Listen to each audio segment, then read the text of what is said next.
Quella cuciniamo insieme ad Andrea, scaccia e ragusani. Curiosi? E allora? A un inno in cucina. E rieccoci qua al nostro appuntamento goloso. Oggi vi presento Ragusana, per quei pochi che non la dovessero conoscere, dovete sapere che la scaccia ragusana appunto nasce a Ragusa, se no perché si chiamava Ragusana, giusto? Mi sembra ovvio. Si potrebbe tranquillamente annoverare tra le focacce o addirittura tra le schiacciate, da lì credo che derivi il nome appunto scaccia. Di certo fa parte del mondo delle paste lievitate. Ma che cosa rende particolare questa scaccia rispetto alle altre tipologie di focacce schiacciate? La particolarità appunto di questa scaccia viene prima stesa col mattarello molto sottile, farcita in un primo strato, chiusa su se stessa, farcito il secondo strato e richiusa nuovamente. Questa tecnica, queste stratificazioni che poi la renderanno sfogliate. Gli ingredienti li trovate giù in descrizione con tutte le grammature e quant'altro, e vi esorto come sempre a mettere un like, a lasciare magari un commento, anche un semplice smile è più che gradito, e se vi piace magari condividete. Non dimenticate di iscrivervi al canale e cliccare sulla campanella in maniera tale da restare sempre aggiornati sulle nuove pubblicazioni. Fatto questo spostato che tuffarci all'interno della ricetta. Della farina di grano duro, un'impastatrice, una planetaria, o se volete potete tranquillamente anche impastare a mano, perché non è comodità, perché non le devo sfruttare. Iniziamo subito con inserire all'interno della planetaria la nostra farina. Okay, abbiamo inserito all'interno la farina, adesso vi do una piccola dritta. Ovviamente è una mia interpretazione, se no brucca capite cielo. Ci sono tutti i scienziati da taxiera che rompono le scatole. Io farò una piccola modifica a quella che è la ricetta originale. La modifica che io andrò a fare è quella di aggiungere la punta di un cucchiaino di questo melassa meravigliosa ottenuta dalle carrubbe. Perché la uso? La uso perché innanzitutto mi conferisce un aroma secondo me gradevole e non eccessivamente aggressivo, perché comunque ne vado a mettere su mezzo chilo di farina la punta di un cucchiaino. Inoltre gli zuccheri naturali che ci sono all'interno di questa preparazione, di questa melassa o miele di carruba, favoriranno la lievitazione. C'è in descrizione il link della preparazione di questa melassa di carrube che, tra le altre cose, è veramente un elisir di lunga vita. Ma non è questo il momento. Per questa punta di cucchiaino di melassa, stupenda, meravigliosa, chiudo, sciolto nell'acqua il lievito di birra e inizio ad inserire piano piano l'acqua col lievito. A seguire l'olio e in ultimo il sale.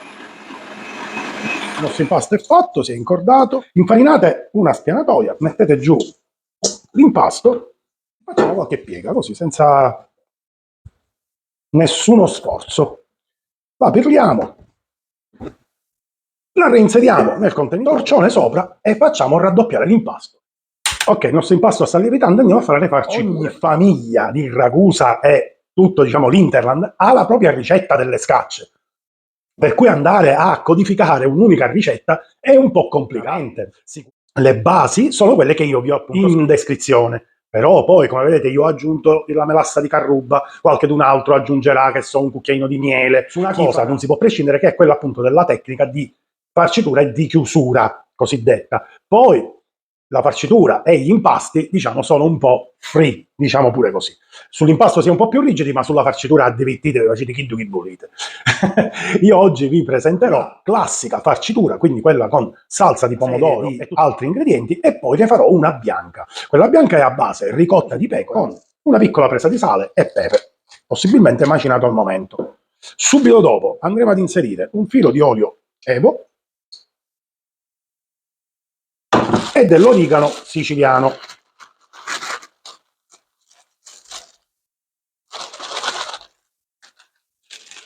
Una frusta, un cucchiaio, quello che avete, dovete amalgamare bene bene tutti gli ingredienti. Questa crema abbastanza grezza di ricotta, le olive le aggiungeremo in un secondo momento, perché se le aggiungete adesso, specialmente l'oliva questa qua nera, che è molto succosa, perdonate, non riesco a resistere, tanto me ne mangerei io, a parte che le mani sono lavate, rischia che sporchi la ricotta, quindi questo rilascio di liquido scuro rende poco gradevole alla vista la ricotta, quindi quelli li andremo ad inserire alla fine. Dopodiché del formaggio ragusano tagliare a fettine molto sottili. Ok, nel frattempo che la nostra pasta lieviti e che abbiamo comunque già preparato la farcitura della ricotta, perché come vi dicevo farò doppia farcitura, una rossa con della salsa di pomodoro e una bianca con della ricotta. Qualche piccolo consiglio: la salsa di pomodoro, a differenza delle pizze per esempio, è una salsa cotta. Viene cotta in maniera classica e tradizionale con parecchia cipolla, del basilico e della passata di pomodoro pelati, quello che più vi piace, e poi raffreddata. Mi raccomando, fatela il giorno prima.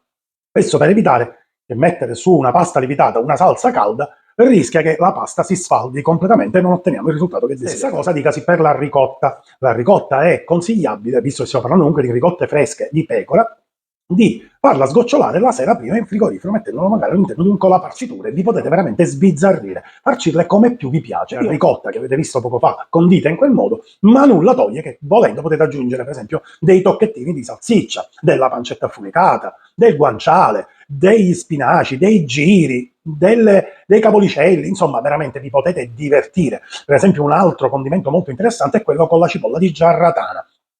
La si fa cuocere in forno e poi si dispone sopra la scaccia con un'altra serie di ingredienti. Sicuramente mai mancare un caciocavallo, un ragusame. Un'ultima cosa vi voglio dire, perché nel frattempo finì di lievitare la pasta e così la travagliamo. Questa scaccia può essere mangiata sia calda, ma è altrettanto buono anche fredda a temperatura ambiente. Quindi, dati questi piccoli consigli, non ci resta altro che cominciare a finire la scaccia. La pasta ha lievitato e adesso vi faccio vedere come la vado a lavorare. Un po' di farina nel nostro ripiano e mettiamo giù il nostro impasto che ha lievitato, bello, elastico, morbido. Ok, lo vado a dividere esattamente in 4 parti, quindi metà e metà. Faccio una croce. E iniziamo a lavorare la prima porzione. Aggiustiamo un po' con le mani sull'impasto ad allargare questa pasta. Deve venire uno sfoglio sottile. Dopo questo impasto procediamo con la farcitura. Quindi salsa di pomodoro fatta il giorno prima, con cipolla e basilico, quindi veramente semplice semplice, un po' di basilico, il caciocavallo, quello a fettine, e poi del caciocavallo grattugiato. E chiudiamo in questo modo. Prendiamo i 2 lembi e li portiamo verso il centro, un po' come se fosse un cannolo, vedete? Di condimento sopra, proprio nell'aggiunzione, in questo modo. E ripetiamo, caciocavallo, un po' di basilico, prendiamo questa estremità e la andremo a chiudere in questo modo, facendo tanti risvoltini. Così. Ed ecco qua la nostra scaccia. Spennelliamo con un po' d'olio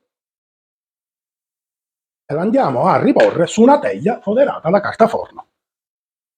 La pasta alla stessa maniera andiamo a distribuire il nostro condimento al centro, in questo modo. Vedete che è una ricotta molto asciutta.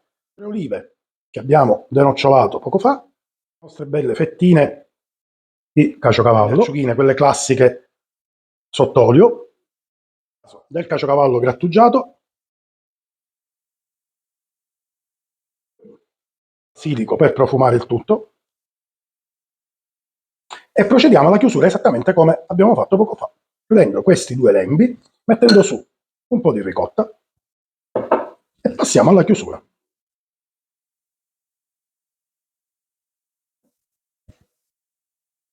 Ed ecco qua, e anche questa la andiamo a spennellare con un po' di olio. Tutte quante fatte, eccole qua, quanto sono belle. Adesso forno preriscaldato 200-220 gradi, 20-30 minuti, insomma.